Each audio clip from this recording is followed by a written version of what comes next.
Hello दोस्तों, कैसे हैं आप सब लोग। सिविल सर्विसेज हब पर एक बार फिर से आपका स्वागत है। दोस्तों, आज के द हिंदू एडिटोरियल एनालिसिस में हम एनालिसिस करेंगे 12/7/2021 का। तो आइए बिना देरी के शुरू करते हैं। दोस्तों, आपको ध्यान होगा कि जो हाल ही में एक सोशल एक्टिविस्ट थे फादर एंटनी, उनकी जो है वो कस्टडी में ही डेथ हो गई थी एक प्राइवेट हॉस्पिटल में। तो उसी को लेकर इसमें आज एक पिक्चर शो की गई है जिसमें जो 6 मोर जेल्ड जो सीनियर सिटीज़न हैं उनके जो हेल्थ है उसमें खराबी की बात बताई है और वो जेल में ही हैं अभी। इस तरीके से इस पिक्चर में शो किया हुआ है। दोस्तों, जो देश का कानून है वो देश का कानून अ, हम एक इसे देश को संप्रभु देश बनाना चाहते थे। फेडरल स्ट्रक्चर हमारे देश में लागू किया हुआ है, लेकिन कई कई जगह ऐसी हैं जहाँ पर जो लॉज हैं उन लॉज का मिसयूज़ भी बहुत ज़्यादा हुआ है और इस मिसयूज़ के कारण जो देश की आवाज़ है, जो सोशल एक्टिविस्ट हैं उनकी आवाज़ को दबाया गया है। तो इस प्रकार से इस पिक्चर में दिखाया गया है कि किस प्रकार जो अन्य लोग हैं वो भी मेडिकल एड के लिए जेल में वेट कर रहे हैं। और जो सबसे ज़्यादा मिसयूज्ड जो लॉ है वो यूएपीए है, अनलॉफुल एक्टिविटीज़ प्रिवेंशन एक्ट जिसे कहा जाता है। इस एक्ट के तहत ही सबसे ज़्यादा मिसयूज किया गया है और जो सोशल एक्टिविटीज़ हैं जिन्होंने सरकार के खिलाफ किसी कानून के खिलाफ आवाज़ उठाई है और जो समाज का हित उसमें नहीं होने के कारण उसके खिलाफ आवाज़ उठाई है, तो इस प्रकार की गतिविधि उनके साथ में देखने को मिली है। तो उसी के बारे में ये पिक्चर बताई गई है। चलिए बढ़ते हैं अगले डाटा पॉइंट की तरफ। दोस्तों, आज के डाटा पॉइंट में जो बात की गई है वो वैक्सीनेशन को लेकर करी गई है। वैक्सीनेशन की जो स्पीड है वो हमारे देश में पिछले 10 दिनों में जुलाई 1 से लेकर जुलाई 10 तक बहुत डाउन हो गई है। और अगर इसी स्पीड से हम लोग चलते रहे तो जो हमने जो टारगेट डिसाइड किया है दिसंबर 31 तक सभी लोगों को वैक्सीनेट करने का, वो टारगेट हम अचीव नहीं कर पाएंगे। इस प्रकार की बात इस आर्टिकल में कही गई है और बताया गया है कि जुलाई 1 से लेकर 10 तक जो 4.03 मिलियन डोजेस थी वो एडमिनिस्टर की गई हैं, जो कि हमारे टारगेट से बहुत कम है। और इसके अलावा जो जुलाई 31 से जून 30 तक जो डोज एडमिनिस्टर करी गई थी वो 5.57 मिलियन की गई थी, जो कि अब 4.03 ही रह गई है। इसके अलावा जो देश की टोटल पॉपुलेशन थी उसका 7.7% ही फुली वैक्सीनेटेड हो पाया है और जो 32.1% है वो वैक्सीनेशन की सिंगल डोज उन लोगों को मिल पाई है।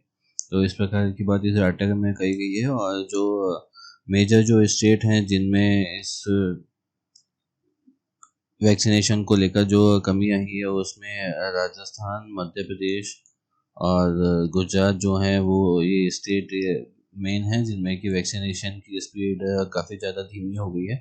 यूपी में कुछ इंक्रीज़ हुआ है, जबकि इन तीनों स्टेट में जो वैक्सीनेशन है उसका जो स्पीड है वो काफ़ी डाउन हो गया है।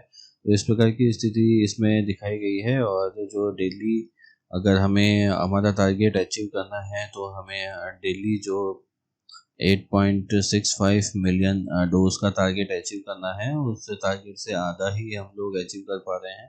और इस स्थिति में अगर चलते रहे तो हमारा जो दिसंबर 31 का जो टारगेट है वो आधा ही अचीव हो पाएगा।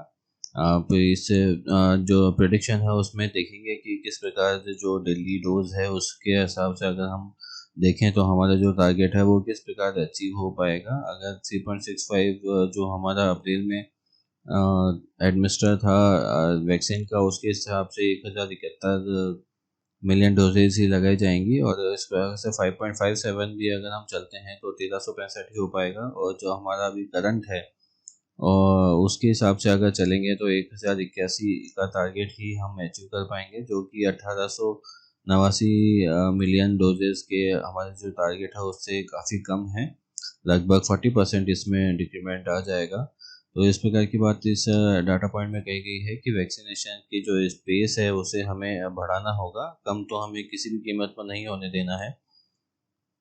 तो इस प्रकार की बात इस आर्टिकल में बताई गई है, और साथ ही जो बताई गई है वो ये बात भी कही गई है, जो स्टेट हैं जिनमें सबसे ज़्यादा वैक्सीनेशन हुआ है उसमें दिल्ली ऊपर है, और यूपी में भी 20% वैक्सीनेशन हुआ है, आंध्र प्रदेश में 24% हुआ है, और तमिलनाडु है उसमें 25% हुआ है, और केरला में भी 40% हुआ है। तो इस प्रकार जो दिल्ली है वो एक सिंगल डोज के लिए सबसे ऊपर है। इसी प्रकार जो डबल डोजेज हैं वो दिल्ली में 13% लगाई जा चुकी हैं, यूपी में 3.9% लगाई चुकी हैं, आंध्र प्रदेश में 6.2 है, तमिलनाडु में 5.2 है, और केरला में 14% है। केरला में जो सेकेंड डोज का परसेंटेज है वो ज़्यादा है, तो ये एक अच्छी बात है केरला के लिए। तो इस प्रकार की बात इस आर्टिकल में बताई गई है कि अगर हम इसी स्पीड से चलते रहे, इसी पेस से चलते रहे, तो हमारा जो टारगेट है वैक्सीनेशन को लेकर, उस टारगेट को हम लोग अचीव नहीं कर पाएंगे, और दिसंबर 31 तक जो हमारा देश वैक्सीनेशन को लेकर फुली वैक्सीनेटेड होने की बात सरकार के द्वारा कही जा रही है, वो अचीव नहीं कर पाएंगे। चलिए बढ़ते हैं पहले एडिटोरियल की तरफ। दोस्तों, आपको ध्यान होगा कि हाल ही में 7 जुलाई को जो मोदी सरकार का मंत्रिमंडल विस्तार हुआ है, उसमें कई मंत्रियों को हटाया गया है, कई मंत्रियों को शामिल किया गया है। साथ ही एक न्यू मिनिस्ट्री भी फॉर्म की गई है जिसे कोऑपरेटिव मिनिस्ट्री कहा गया है। शुरुआत में इसका जो चार्ज है वो मिस्टर अमित शाह को दिया गया है। तो ये कॉपरेशन वाली जो मिनिस्ट्री है उसे डेवलप किया गया है, और जो कोऑपरेटिव के सेक्टर्स हैं उनमें स्टेट में और सेंटर में जो कॉपरेशन है, आपसी सहयोग है, उसकी बात बताई गई है कि इस प्रकार से जो है वो स्टेट और सेंटर के बीच में एक समन्वय स्थापित हो पाएगा, और जो कॉपरेशन है वो काफ़ी सेक्टर्स में पहले ही चालू है, और अन्य सेक्टर्स में भी इसे बढ़ाया जा सकता है, जैसे कि जो एग्रीकल्चर है, क्रेडिट है, और मार्केटिंग है। ये जो सेक्टर्स हैं वो मेन सेक्टर हैं।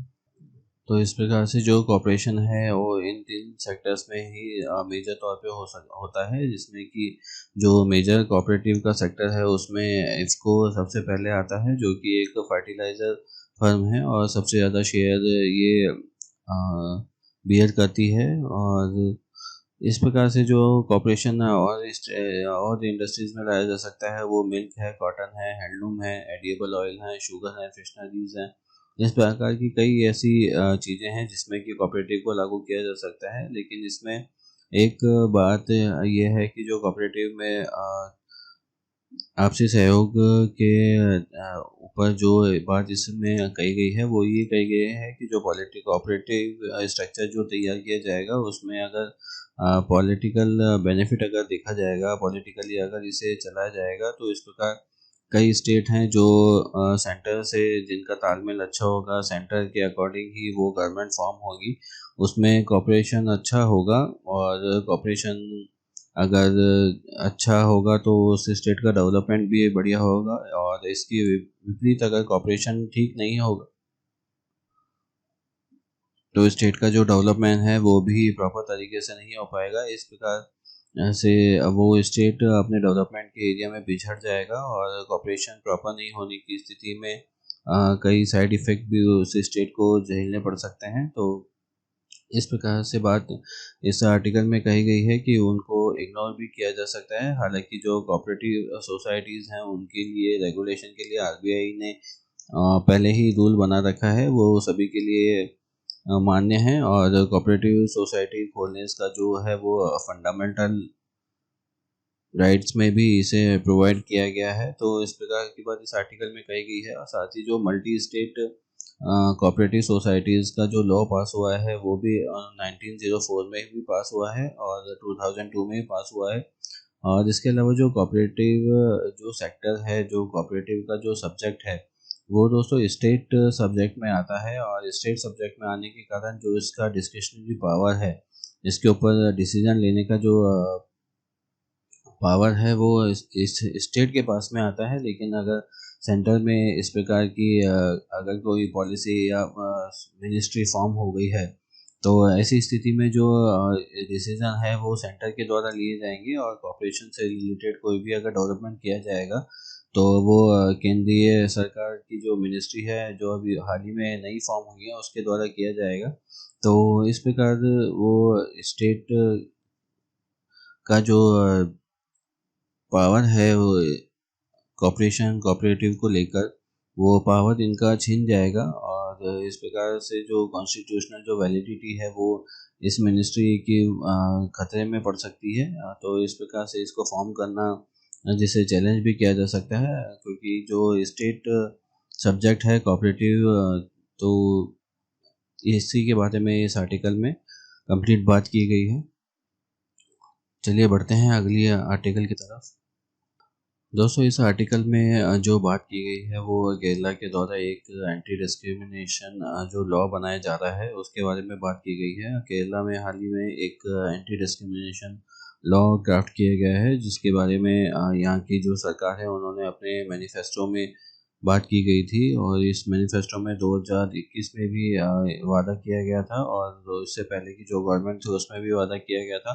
लेकिन इस गवर्नमेंट के द्वारा इस लॉ को फ्लोर पे उतारा गया है, और इसका जो खाका है वो तैयार किया गया है। बेसिकली इस लॉ के अकॉर्डिंग जो डिस्क्रिमिनेशन लॉ बनाएगा उसमें कास्ट, फेस और ethnicity, descent, sex, gender identity, gender expression और ट्राइब, डिसेबिलिटी, ऐसे जैसे कई ऐसे सब्जेक्ट हैं जो इसमें शामिल किए गए हैं। इनके आधार पर जो डिस्क्रिमिनेशन है वो नहीं किया जाएगा, और जो डिस्क्रिमिनेशन इसमें रोका जाएगा वो जो है एम्प्लॉयर के द्वारा, लैंडलॉर्ड के द्वारा, ट्रेडर्स के द्वारा, सर्विस प्रोवाइडर्स के द्वारा, प्राइवेट पर्सन्स के द्वारा, इनके द्वारा जो भी डिस्क्रिमिनेशन किया जाता है एम्प्लॉयज़ को लेकर, लेबर्स को लेकर या किसी अन्य तरीके से, उस डिस्क्रिमिनेशन को रोका जाएगा। और जो कॉन्स्टिट्यूशन में जो इक्वलिटी के जो हमारे लॉज हैं, जो हमारे अन्य जो राइट्स हैं उनको इसके द्वारा पावर मिलेगा, और केरला एक ऐसा स्टेट बन पाएगा जहाँ पर कि इस प्रकार के लॉ को और सिविल राइट्स की तरफ जो है महत्वपूर्ण कदम महत्वपूर्ण कदम जो है वो उठाया जा रहा है। तो इस प्रकार की बात इस आर्टिकल में बताई गई है। तो जो हमारे देश में जो डिस्क्रिमिनेशन है वो आज भी मौजूद है। कई जगह पे डिस्क्रिमिनेशन अलग अलग तरीके से होता है। जिस प्रकार से कभी हमें कोई रेंट देना होता है तो रेंट पे हम कोई मकान या अपनी दुकान देते समय इस बात का ध्यान रखते हैं कि जो हमारा रेंट लेने वाला जो पर्सन है वो हमारे रिलीजन का हो या हमारी कम्युनिटी का हो, उसकी ईटिंग हैबिट्स जो हैं वो ठीक हों। तो इस प्रकार की बात हमारे द्वारा सोची जा सकती है, और ये फैक्ट है दोस्तों, ऐसा यूँ नहीं है कि इस प्रकार की बात कोई हम बढ़ा चढ़ा कर कह रहे हैं, लेकिन इस प्रकार की बातें हमेशा होती हैं और हमेशा लोगों के द्वारा सोची जाती हैं कि वो किसी भी व्यक्ति के साथ में डील करें तो वो उनकी कास्ट का होना चाहिए, उनकी कम्युनिटी का होना चाहिए तो बेटर रहता है। अगर कोई पड़ोसी अगर हम हमारे पड़ोस में रहने आता है तो हम सबसे पहले यही देखते हैं कि वो किस कास्ट का है। तो इस प्रकार का जो डिस्क्रिमिनेशन है वो भारतीयों के माइंडसेट में बसा हुआ है, और उसी तरीके से वो आगे की बात सोचते हैं। तो हमारे देश में जो फॉर्म्स ऑफ डिस्क्रिमिनेशन अभी बसे हुए हैं वो सेक्स को लेकर, कम्युनिटी को लेकर, और जो एथनिसिटी हैं, ईटिंग हैबिट्स हैं, उनको लेकर भी हमारे देश में जो है वो डिस्क्रिमिनेशन मौजूद है। और कभी भी हम अपने पास में इस प्रकार के लोगों को मौजूद रहना पसंद नहीं करते जो कि हम वेजिटेरियन हैं और वो नॉन वेजिटेरियन हो। तो इस प्रकार की स्थिति भी देखने को मिलती है। डिस्क्रिमिनेशन का ये लेवल भी हमारे समाज में मौजूद है। इसके अलावा जो एससी ने अभी सुप्रीम कोर्ट ने हाल ही में एक जजमेंट दिया था जिसमें कि जो पाटन जमीन वाली वर्सेज आंध्र प्रदेश गवर्नमेंट के अगेंस्ट में ये था केस, जिसमें कि उन्होंने जो इंटरसेक्शनल डिस्क्रिमिनेशन होता है उसे भी अभी रिकॉग्नाइज किया गया। इंटरसेक्शनल डिस्क्रिमिनेशन का मतलब होता है कि इस केस में बेसिकली एक जो दलित महिला थी उस दलित महिला को दलित महिला के रूप में ही पहचाना गया था, और उनकी शक्ल और उनके कैरेक्टर इस प्रकार के महसूस किए गए थे और कि उसे एक दलित के रूप में पहचाना जा सके, और उन्हें बाउंड किया गया था कि तुम इस तरीके से नहीं रह सकते कि जैसे तुम जनरल कास्ट की या किसी अन्य ऊंची कास्ट की रखो, तुम्हें इसी तरीके से रहना पड़ेगा कि तुम एक दलित वुमेन देखने से ही पता चल जाओ। तो इस प्रकार की बात कही गई थी, और इसे इंटरसेक्शनल डिस्क्रिमिनेशन के तौर पर सुप्रीम कोर्ट ने भी रिकॉग्नाइज किया है। तो इस तरीके के जो भेदभाव है वो हमारे देश में उपलब्ध है। इस भेदभाव के चलते जो केरला गवर्नमेंट के द्वारा ये स्टेप लिया गया है एंटी डिस्क्रिमिनेशन लॉ का, वो काफ़ी तारीफ है। लेकिन इस बिल को जो है वो फ्लोर पर लाने के लिए काफ़ी मशक्क़त करनी पड़ेगी, क्योंकि डिस्क्रिमिनेशन को ख़त्म करना और सबको समानता का अधिकार देना हमारे देश में इतना आसान नहीं है, क्योंकि जो ऊंचे तबके के लोग हैं वो यही चाहते हैं कि वो हमेशा ऊंचे ही बने रहें। इस प्रकार की मंशा हमारे देश में लोगों की रहती है। तो इसीलिए जो है वो इस प्रकार का जो लॉ है, एंटी डिस्क्रिमिनेशनरी लॉ जो है वो स्टेट लेवल पर ही नहीं और सेंटर के लेवल पे इस प्रकार के लॉ की आवश्यकता है। तो जो लीगल रेमेडीज़ हैं वो जो हमारे देश में अभी मौजूद हैं, उन रेमेडीज़ के अलावा इस जो लॉ बनाया जाएगा उसमें भी लीगल रेमेडीज़ प्रदान की जाएंगी। और जिस प्रकार जो हमारे सांसद थे शशि थरूर साहब, उन्होंने एक एंटी डिस्क्रिमिनेशनरी लॉ जो है वो लाने की कोशिश करी थी 2014 के लोकसभा में, लेकिन वो लॉ जो है वो लैप्स हो गया था। उसके ऊपर किसी ने ध्यान नहीं दिया था, क्योंकि ये प्राइवेट मेंबर के द्वारा उठाया गया एक बिल था। तो इसमें पहले उसे ट्रेजरी से पास होने की आवश्यकता थी, जो कि वो पास नहीं हो पाया था, और 2019 के इलेक्शन के समय ये जो बिल था वो लैप्स हो गया था। तो इस प्रकार की स्थिति देखने को मिलती है। डिस्क्रिमिनेशन को लेकर हमारे देश में ऊपर ऊपर तो बात बहुत की जाती है, लेकिन इसे फ्लोर पर लाने की कोई भी बात नहीं की जाती। इसके अलावा जो सच्चर कमेटी जो थी, उन्होंने भी 2006 में इस प्रकार की बात कही गई थी कि हमारे देश में जो है वो एंटी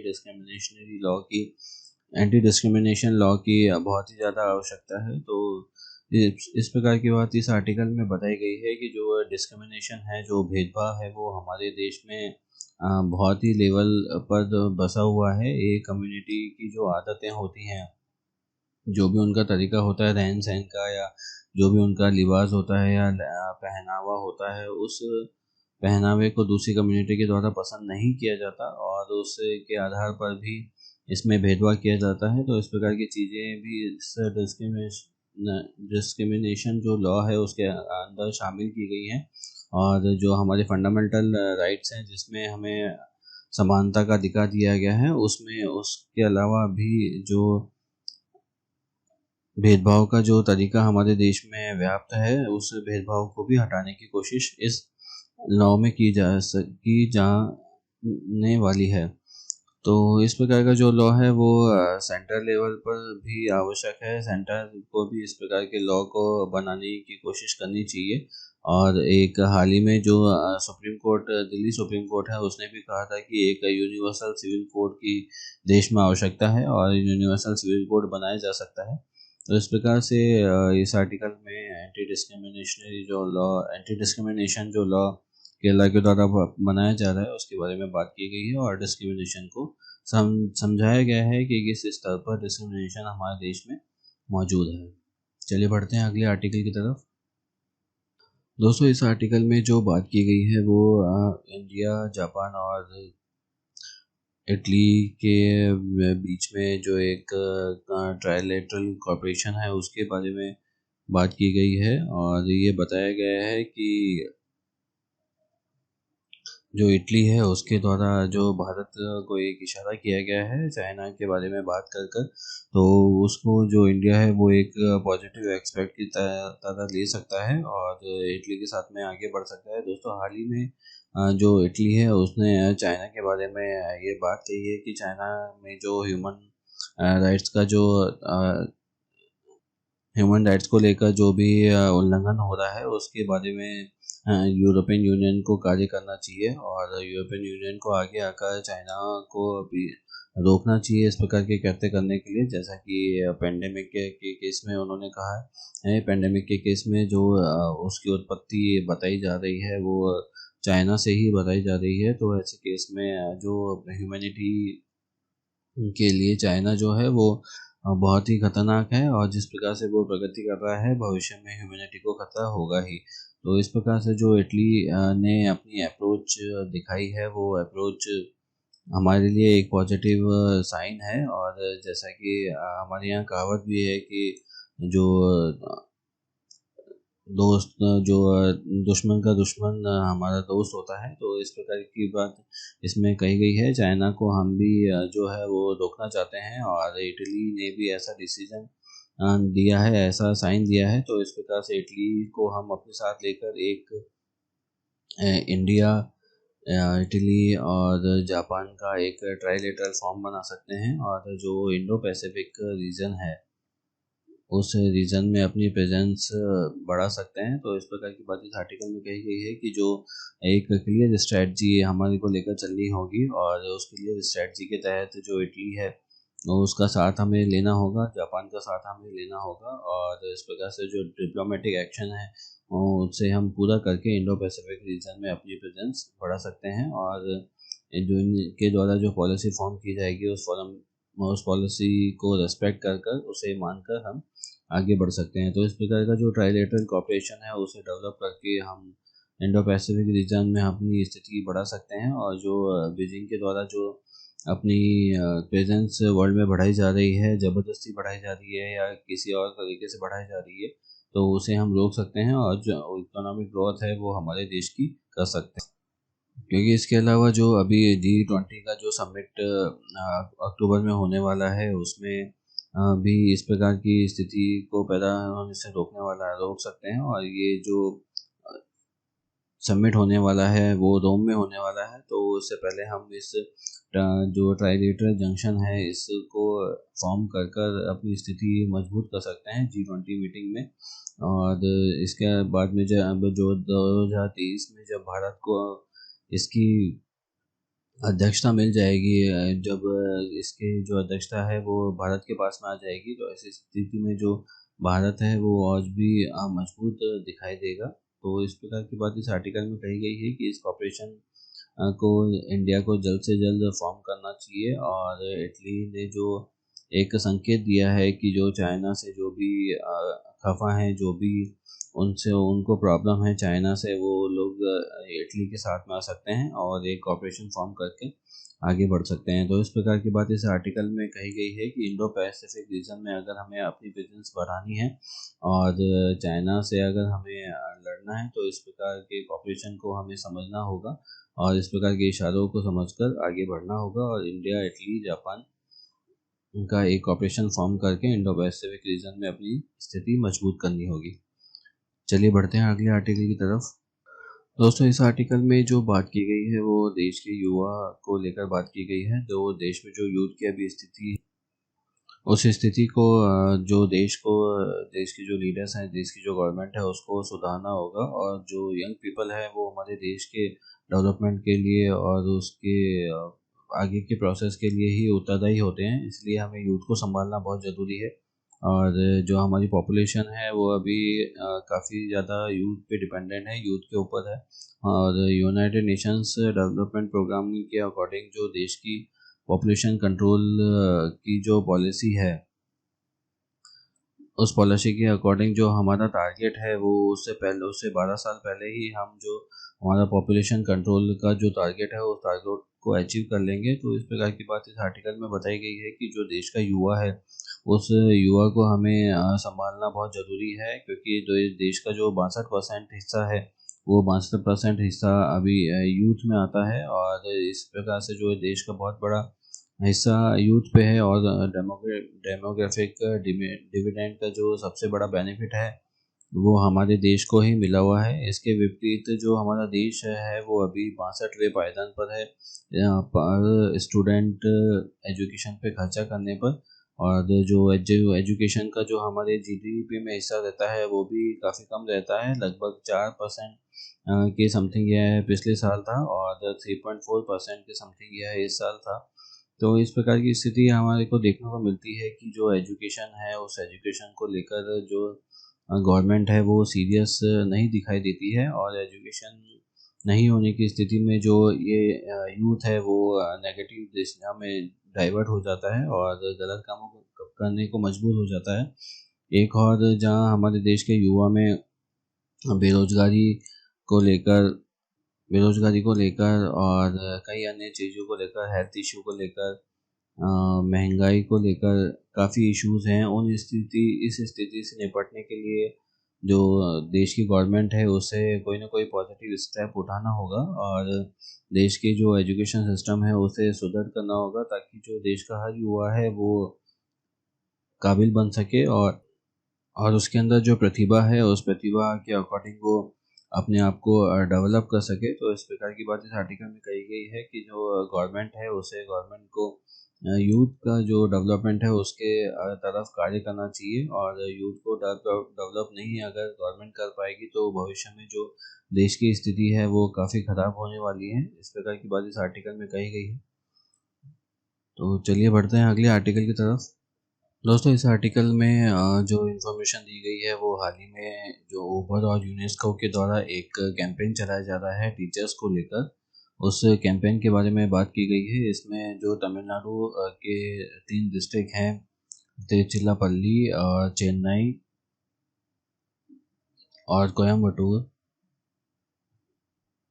इसमें जो है वो एक कैंपेन चलाया जा रहा है जिसमें कि जो टीचर्स हैं उन टीचर्स को फ्री राइड दी जाएगी वैक्सीनेशन के लिए जाने के लिए और वैक्सीनेशन से वापस आने के लिए। दोनों की राइड जो फ्री होंगी, एक फ्री कूपन के तहत ये राइड चलाई जाएगी। तो इस प्रकार से ये जो है डेवलपमेंट यूनेस्को और ऊबर के साथ में जॉइंटली किया गया है और अभी ये एक स्टेट में चालू किया गया है। इसे बाद में जो नेशनल लेवल पर भी चालू करने की बात कही जा रही है। और जैसे कि आप जानते हैं कि जो टीचर्स होते हैं वो जो हमारे एजुकेशन सिस्टम है उसका बैकबोन होते हैं और एक स्टूडेंट का जो करियर होता है उससे उसको उनके द्वारा ही संवारा जाता है। तो इस प्रकार जो टीचर हैं उन्हें इम्पोर्टेंस देते हुए ये कैंपेन शुरू किया गया है। और आप जानते हैं कि जो महामारी के इस दौर में जो काफ़ी स्कूल्स हैं वो बंद हो गए हैं और काफ़ी जो एजुकेशन सेंटर हैं वो बंद हो गए हैं। काफ़ी लोगों को इसमें नुकसान भी हुआ है और स्टूडेंट को भी नुकसान हुआ है। लगभग 1.5 मिलियन स्कूल जो भारत में थे वो इस पेंडेमिक के दौरान बंद कर दिए गए हैं। और इस स्थिति में जो टीचर्स हैं उन्होंने फिर भी अपने स्टूडेंट्स को पढ़ाना से दूरी नहीं बनाई है और जो रिसोर्स उनके पास में अवेलेबल थे उस रिसोर्स के द्वारा उन्होंने जो एजुकेशन सिस्टम उनका चल रहा था उसे सुचारू रखने की कोशिश की है। तो इस प्रकार की बात इस आर्टिकल में बताई गई है कि जो टीचर्स हैं वो बहुत ही इम्पोर्टेंट हैं हमारी सोसाइटी के लिए और स्टूडेंट्स के डेवलपमेंट के लिए। तो इस प्रकार का कैंपेन इनके द्वारा चलाया जा रहा है जिसमें कि 1 लाख राइड 25,000 जो टीचर्स हैं उनको फ्री प्रोवाइड की जाएगी। तो इस प्रकार का कैंपेन है जो चलाया जा रहा है, बहुत ही जल्द नेशनल लेवल पर भी इसे चलाया जाएगा। दोस्तों इस आर्टिकल में भी जो बात की गई है वो राइट टू फ्री स्पीच के बारे में बात की गई है और ये बताया गया है कि जो किस प्रकार एक जर्नलिस्ट जो होते हैं, एक पत्रकार जो होते हैं उन्हें फ्री स्पीच मुहैया कराई जानी चाहिए और उन्हें किसी भी जो गलत चीज़ है उसको क्रिटिसाइज़ करने और उसके खिलाफ आवाज़ उठाने की ताकत उनको दी जानी चाहिए और राइट टू स्पीच उनका शामिल किया जाना चाहिए। जिस प्रकार के वो सबसे पहले जो रिपोर्ट है वो प्रोवाइड करते हैं और किसी भी प्रकार की जो घटना होती है या कोई नई स्कीम सरकार के द्वारा लाई जाती है उसका जो विवरण है उनके द्वारा प्रदान किया जाता है। तो इस प्रकार की जो स्कीम है, इस प्रकार का जो फ्रीडम है वो जर्नलिस्ट को दिया जाना चाहिए और जर्नलिस्ट के जो सोर्स होते हैं जिनसे जो जानकारी मिलती है उसे रिलायबल मानना चाहिए। हाल ही में आपने देखा होगा कि जो यूएपी के जो अंदर सबसे ज़्यादा जो अरेस्ट हो रहे हैं वो पत्रकारों को ही किया जाता है, क्योंकि पत्रकार जो हैं वो स्वतंत्र होकर अपनी बात को रखते हैं और जो सोशल डेवलपमेंट के लिए सबसे ज़्यादा कार्य करते हैं, सबसे ज़्यादा रिस्पॉन्सिबल होते हैं। तो इस प्रकार जो इस आर्टिकल में कहा गया है कि जो जर्नलिस्ट हैं, जो पत्रकार हैं, उन्हें हर तौर पर स्वतंत्रता प्रदान की जानी चाहिए और जिस प्रकार की बात वो करते हैं उसे साक्ष्य के रूप में प्रस्तुत किया जाना चाहिए। इस प्रकार की बात इस आर्टिकल में कही गई है। आर्टिकल में कुछ विशेष नहीं है, खाली जो पत्रकारिता है उसको फ्रीडम ऑफ स्पीच देने की बात इसमें कही गई है। तो दोस्तों आज के द हिंदू एडिटोरियल एनालिसिस में बस इतना ही। यह वीडियो आपको कैसा लगा हमें कमेंट बॉक्स में ज़रूर बताइएगा। अगर ये वीडियो आपको अच्छा लगा तो इसे लाइक कीजिएगा, अच्छा नहीं लगा हो तो इसे डिसलाइक कीजिएगा। साथ ही हमारे चैनल को शेयर और सब्सक्राइब भी कीजिएगा। फेसबुक, ट्विटर और इंस्टाग्राम पे हमें फॉलो कीजिए। आज के लिए बस इतना ही। कल आपसे फिर मुलाकात होगी एक नए वीडियो के साथ। तब तक अपना और अपनों का ख्याल रखिए। जय हिंद एंड थैंक्स फॉर